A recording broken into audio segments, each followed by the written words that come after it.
anything, that the life would never catch up to us, but I was wrong. When Reek and Raina were born, Ghost asked me to be their godfather. I was supposed to protect them. Sir, no, you don't want to do that. Oh, jeez. Break it up, guys. Come on, they got it under control. Come on, it's not fit. You see? Oh, shit. Terrible. What's good, YouTube? How are you streaming TV? One of the things I always hear, people have a hard time figuring out what to watch because you got so many options. In this video, Larry's going to give you his top 5 shows, and I'm going to give you mine because y'all know I am a true thespian, and it starts right now. Here we go.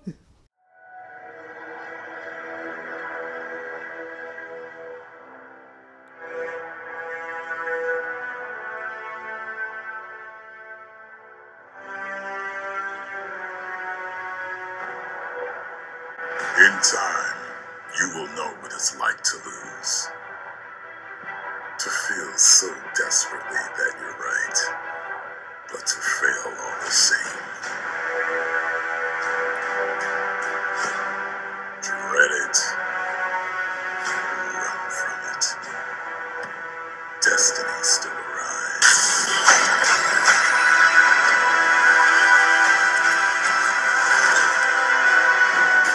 In the building with the all knowing, all loving, all feeling, all seeing, all powerful. Damn all everything. The sexiest hell host. And we got a co-host, man. I can't get rid of him. In the house. In the house. And we're talking about our top 5 shows you should be watching. But y'all know how we do. Larry's got his pair. I've got mine. We got to put on the +7 glasses of streaming sexy as hell because we're working on skilling up our craft. Please subscribe to his channel, subscribe to mine, go to our Facebook groups, subscribe there. If you have anything you want us to review, let us know. Links in the description. In the description. Larry, let's rock with your top 5 first. Give us your #1 show.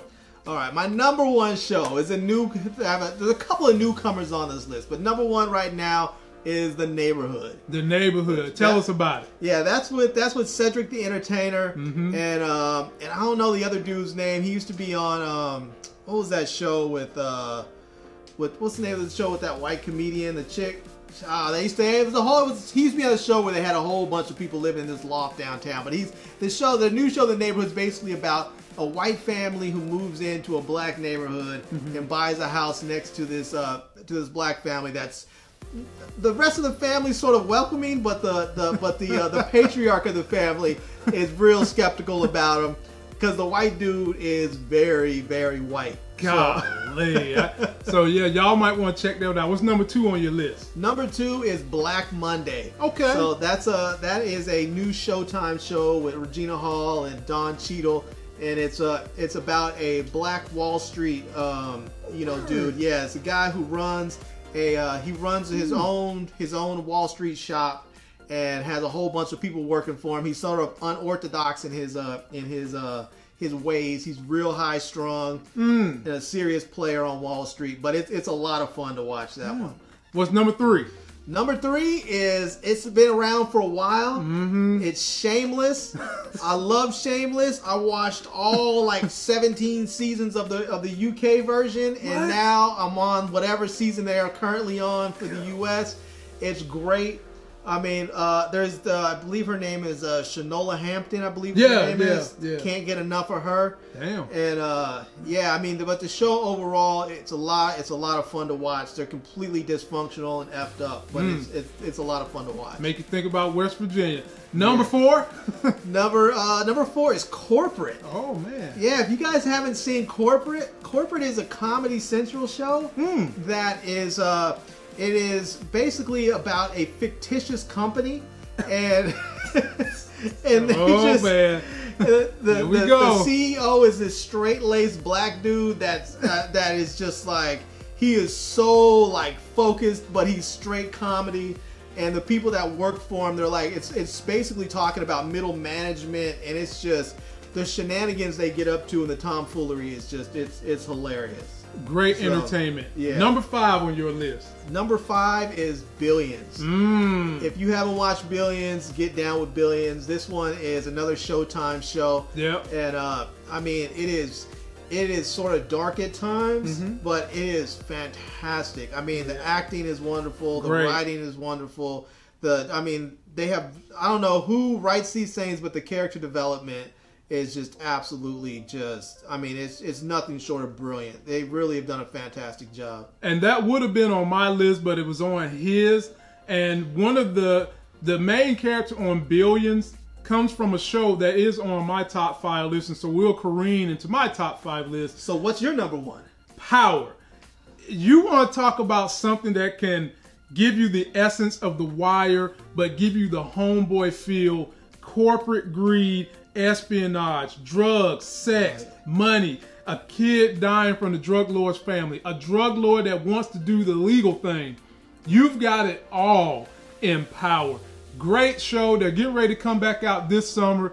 Really, really love that show and highly recommend you see that. And sexy as hell black women. All over it. All over the place. And they got some sexy as hell white ladies too. The redhead girl was decent. I'll give her credit for that. But, you know, she won't worth breaking up the brothers. And if y'all that have seen it, let me know what you think about that. What's your number 2? Homeland.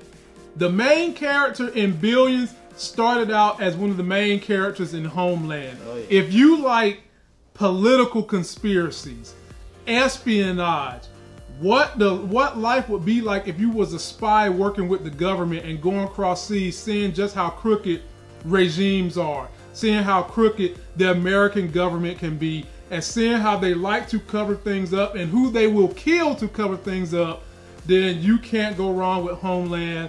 The main character is Carrie Matheson, and man, she plays a bipolar FBI agent. And when I tell you she's bipolar, because y'all know what else goes on with bipolar people, they get very, very high on their sex drive. And I'll leave it at that. Yeah, they have some twisted romantic relationships in that. Oh my God, it's twisted as hell. All right, so what's your number 3? Ray Donovan. If you want to see... That would be 4. No, that's 3. My bad. Yeah. 3. Ray Donovan. Yo, I love this show, man. I want you guys to think of, you don't know about Ray Donovan, think of Ray Donovan as Olivia Pope, hardcore Boston Italian bred that moves to California. He's a fixer in Hollywood, and he will do whatever it takes to fix your problem, whether he's got to kill you. His brothers are Italian. They both come from a boxing background, so they can fight.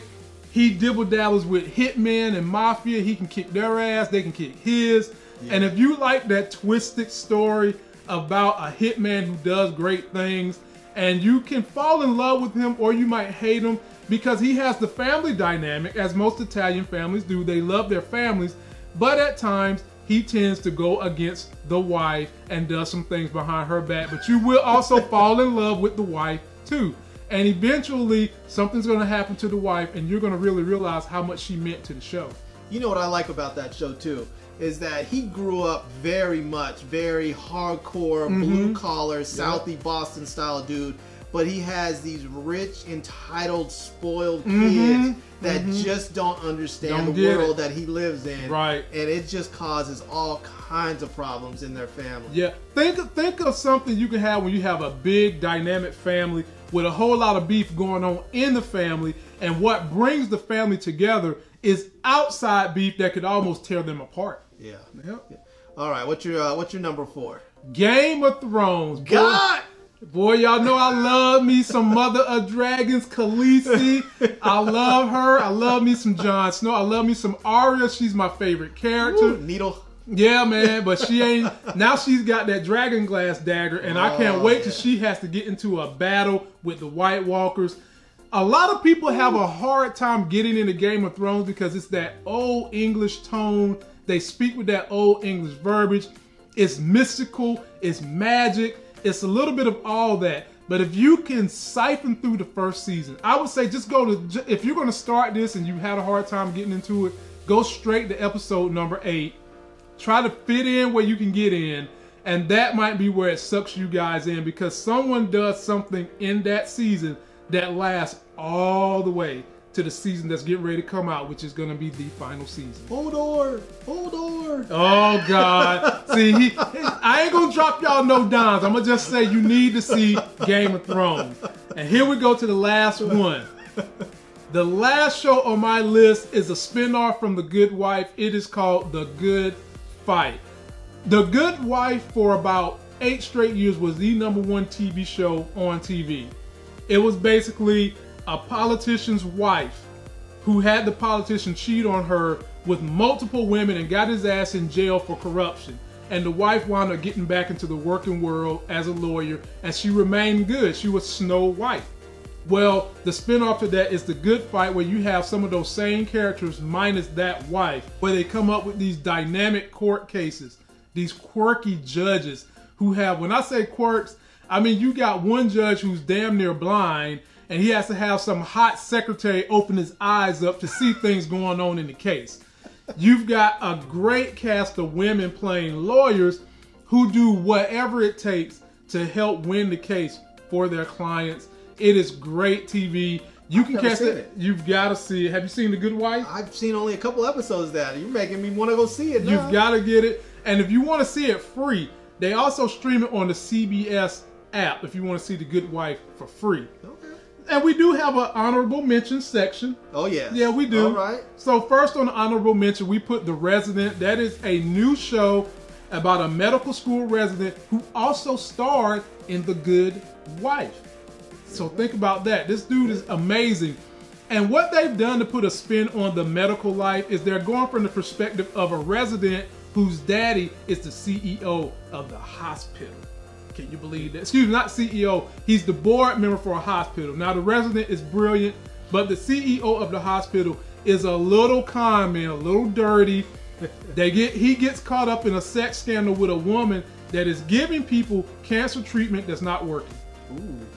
The resident figures it out. The CEO tries to shut him up, but he can't because his daddy is the top board member.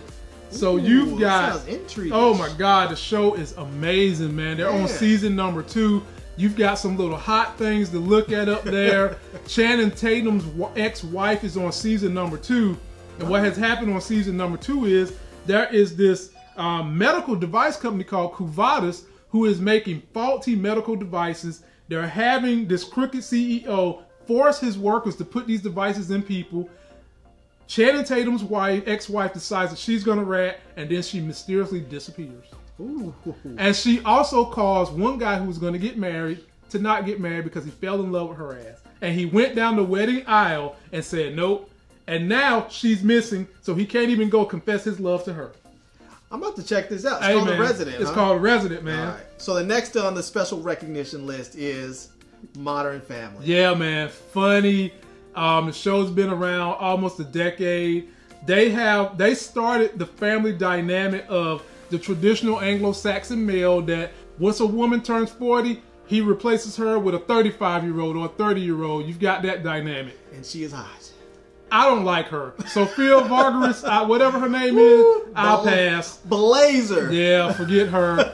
And then you've got this person's kids, and one of his kids is a gay male, so they have that dynamic. Then he's got the daughter who's married to a guy named Phil Duffy, who is a little goofy, but he's a good guy, and the daughter's a good guy. And then you've got the dynamic of their kids. So if you want that blended family appeal that is going truly to what a modern extended family looks like with comedy, this is definitely your show. Yeah, it's a lot of fun, and they shoot it in sort of a documentary style. Yes. Where they follow people around, and then they have the main characters actually talking to the camera at times. So it's a lot of fun where you see all the storylines, but then you actually get to get an idea of what the characters are thinking themselves when they talk to the camera. So it's a lot of fun, and it really does touch on the whole idea of the modern family, where it's very, very blended, where you have like you said, the older father who's now a grandfather, who he's now in an interracial relationship where he's with a multi-ethnic relationship, you want to say, where he has a young wife from Colombia, and they have their son and their 2 sons now, and you have his son who's gay, who's married to a man. And they have a multi-ethnic family, as they adopted a girl from Vietnam, and so there really is a lot happening there, and it's just complete, shenanigans every episode. That's just a lot of fun, and it's fun. Now, as we move on this list, I'm booting something off because I just thought of a show that's kind of puts you in the image of a family comedy, so I'm gonna have to boot off the next one on my list. I'm gonna boot that off, and I'm gonna replace it with Blackish, man. Oh yeah. Oh my goodness. for African Americans, Blackish is probably the new Cosby Family for that space. You've got the wife who's a doctor, and then you've got the husband who's a marketer, which kind of sounds like my wife and my life, in all honesty. But they have children, and they go through this whole show breaking down stereotypes that Anglo-Saxons would normally throw at African Americans to help them understand why those stereotypes are harmful to us. And they do it in a very funny manner. They do their cinematography the same way you speak about Modern Family doing it, where they do cuts off and cut back to individuals talking.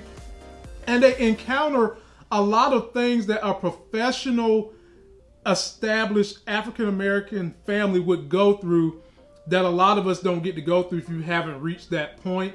From your oldest child wanting to take a gap year. Right. It's like, what the hell is he doing taking a gap year? See, that's the thing I love about this show, because not only does it deal with all the regular stereotypes about being black, but there's also a dealing with a lot of the stereotypes within the black community, themselves, because it's very true in the sense the way they have it set up, where you have the main character as far as the husband, Trey, I believe is his name. Dre. Yeah, he was raised very working class. They were poor a lot for some parts of his life. Broken family, and but then on the other side, his wife, also very educated, but she comes from a very different situation. She's biracial. Her parents are still together. She grew up in this very hippy-dippy, loving. They named the girl Rainbow for crying out loud. Now I'll tell you.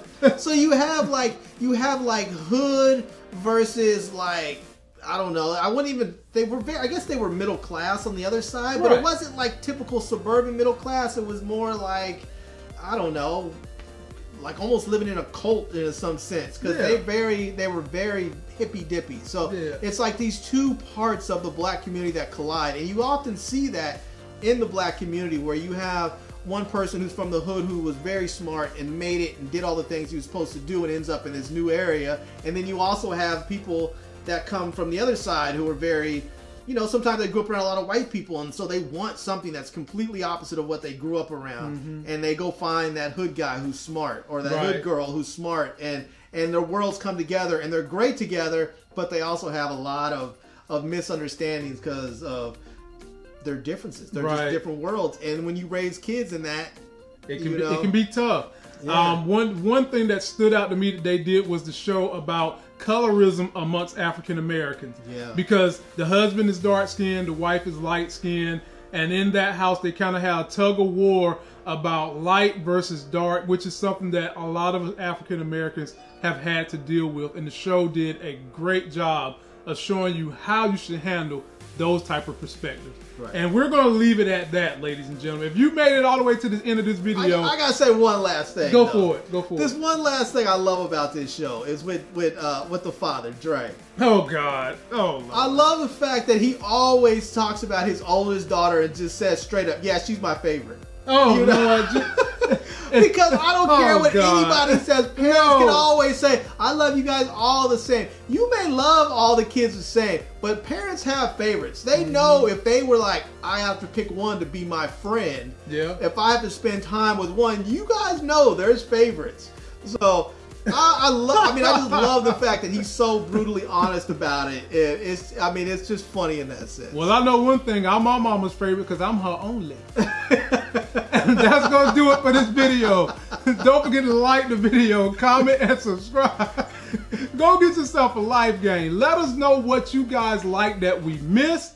And until that next Sexy as Hell video, love, peace, and hair grease. Peace.